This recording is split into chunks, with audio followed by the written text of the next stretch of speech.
Nah teman-teman, Dia kan katanya sih di sini kita akan dia kan buat celananya vlog pendek. sedikit Oh, tentang sini jadi. Iya. peradaban yang Dia udah ada tahu, dia di bilang. Istana Kusumanegara. Tetap ikuti video saya.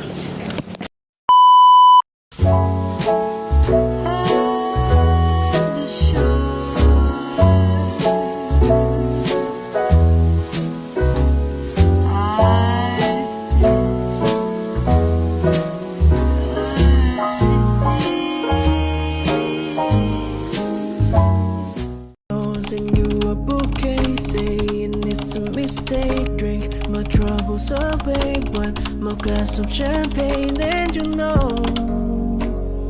I'm the first to say that I'm not. Assalamualaikum warahmatullahi wabarakatuh. Selamat siang mahasiswa dari IAIN ya, Pontianak. Pertama saya ucapkan terima kasih telah sudi bersilaturahmi ke kediaman saya. Ini suatu kebanggaan bagi saya karena adik-adik sudah bersilaturahmi ke sini. Dan niat daripada adik-adik sekalian akan saya layani dan saya jelaskan apa yang akan dimaksud kepada adik-adik mahasiswa. Sesuai dengan pertanyaan akan saya jawab.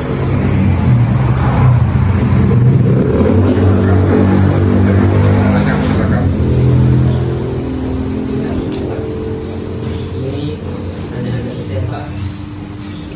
Bagaimana asal usul menentukannya keraton Kusumanegara dan siapa pendirinya?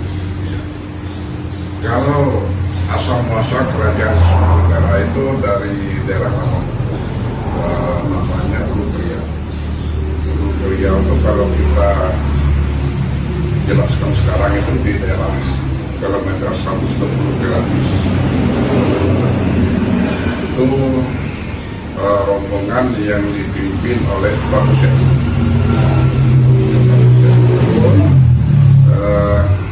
Cuma datangnya Prabu Setu itu kita tidak tahu dari mana. Terus itu asal muasalnya. Terus berpindah ngilir ke Desa Tembaga. Nah, Desa Tembaga itu tidak lama, ada hitung beberapa hari ya bermalam di situ. Terus lanjut ke Desa Teluk Bau. Nah, Teluk Bau itu ada sekitar 3 bulan. Nah, 3 bulan. Setelah itu mengilir lagi di daerah Kecamatan Rawa yang namanya Kampung apa nama daerah Rawa? Kematu. Nah, disitulah Kerajaan Nuskadau menetap lebih belasan tahun sehingga di situ banyak makam-makam raja, banyak. Setelah itu pindah ke benua di mana ini dan sekarang. Benua di Sekadau itu di Kampung Sungai Barat. Nah, Kampung Sungai Barat namanya. Nah, disitulah pada saat itu kita belum memeluk agama Islam. Kita masih percaya dengan yang namanya agama animisme, ya, yang namanya agama animisme.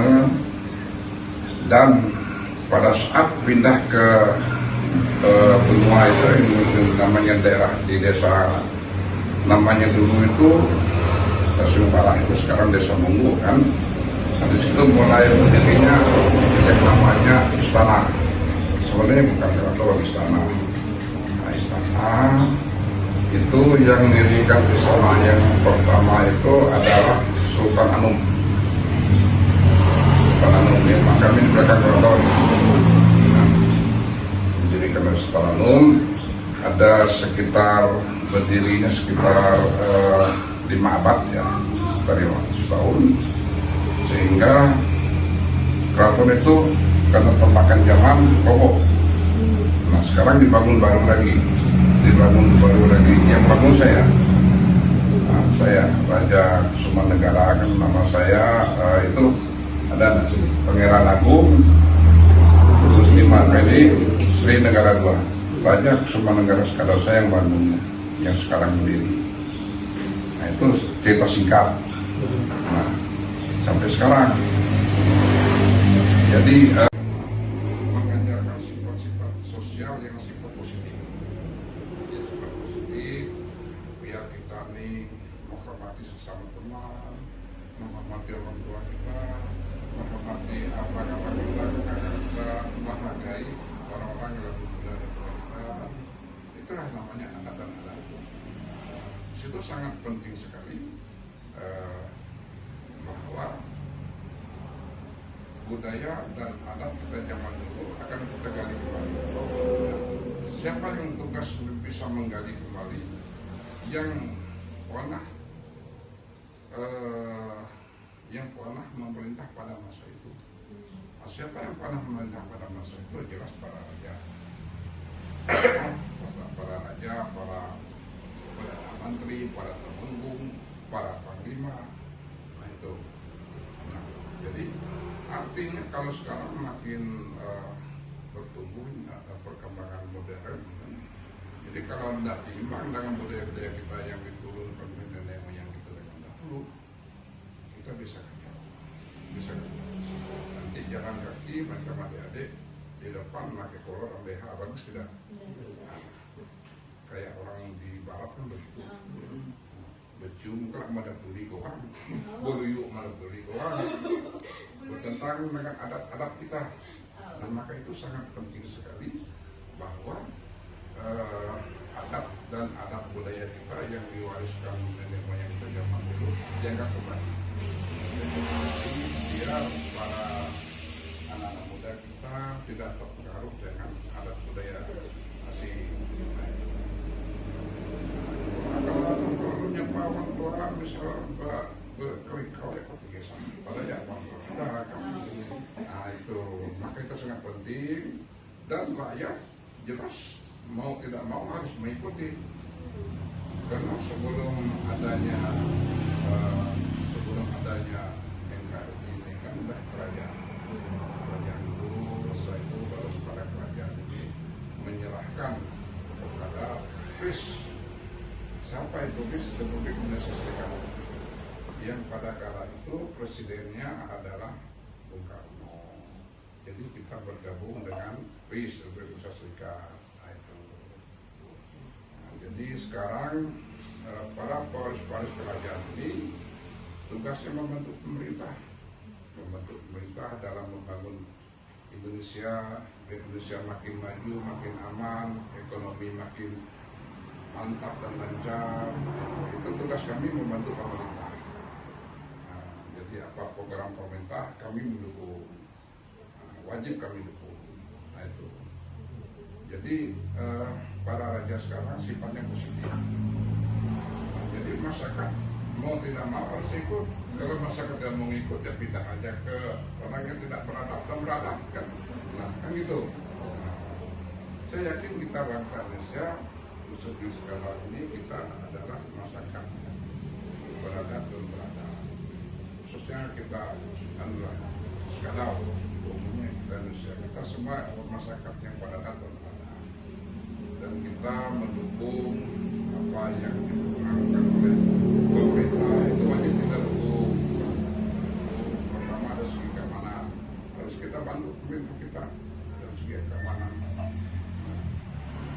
Seperti di sini yang disarankan oleh pihak keamanan kepolisian, kita wajib dukung biar kita tidak kacau dan hidup masyarakat kita bisa tenang. Ada lagi?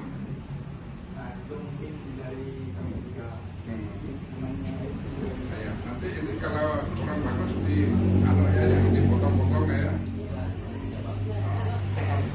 Karena saking lancar ngomong semua ngomong. Sampai banyak sampai baru lagi yang bangun saya. Saya Raja Kusumanegara, kan nama saya itu ada Pangeran Agung Gusti Mapedi Sri Negara II Raja Kusumanegara Skadausa yang Bandung yang sekarang berdiri. Nah itu cerita singkat. Nah sampai sekarang. Jadi karena kita sudah memeluk agama Islam, jadi sebenarnya kita sebudaya agama Islam. Karena memeluk agama Islam, makanya dari istana berubah menjadi keraton. Nah itu sebenarnya istana. Kalau awal mula dulu bukan istana, itu adalah rumah besar. Nah, rumah besar itu tempat raja bertahta dan tempat raja mengumpulkan para rakyatnya.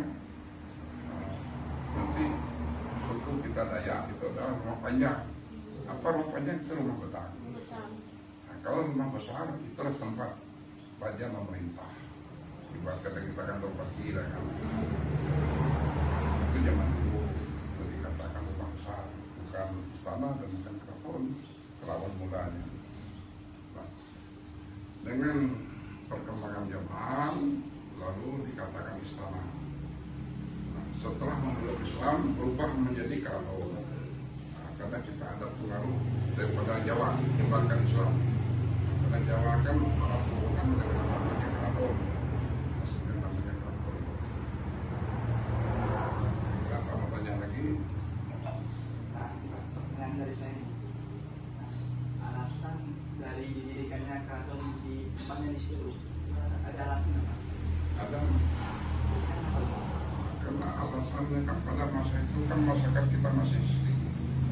Makin banyak masyarakat kita kan terutama untuk mempelajari ekonomi.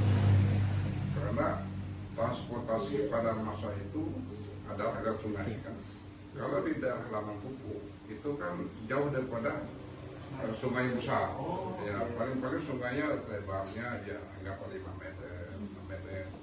Nah pada masa itu kebutuhan masyarakat kita kan makin lama makin meningkat karena pertumbuhan manusia tadi makin lama makin banyak, sehingga seorang raja memutuskan kita harus cari yang ada sungai yang lebih luas. Nah disitulah maka kita pindah ke sungai yang dekat dengan Kapuas. Nah biar enak, ekonominya biar lancar. Itu alasannya. Maka setiap keraton yang ada di Indonesia ini tetap dia di tepi sungai dan tetap di antara dua jalur sungai kecil dengan sungai yang besar luas. Semua gitu kan? Nah, semua gitu. Kayak Sanggau, sungai Sekayang kan? Nah, kayak Sintang, sungai Malawi dengan sungai Kapuas. Nah, kita sungai Sekadau dan sungai Kapuas. Apalagi? Respon masyarakat terhadap keraton tersebut, ada program tertentu? Oh tidak ada, karena keraton ini adalah puncak, pusatnya budaya.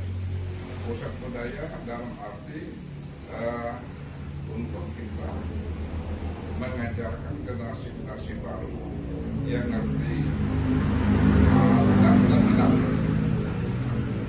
Jadi kalau seandainya masyarakat Indonesia tidak paham dengan adat dan adab, makanya bisa kacau. Adik-adik ini bawa serang ini dan lagi yang laki orang mencari coba bini orang, yang bini orang coba laki orang hanya karena tidak beradab dan tidak beradab. Nah maka itulah tugas keraton. Dan keraton ini memang dia mengajarkan di samping agama, ya,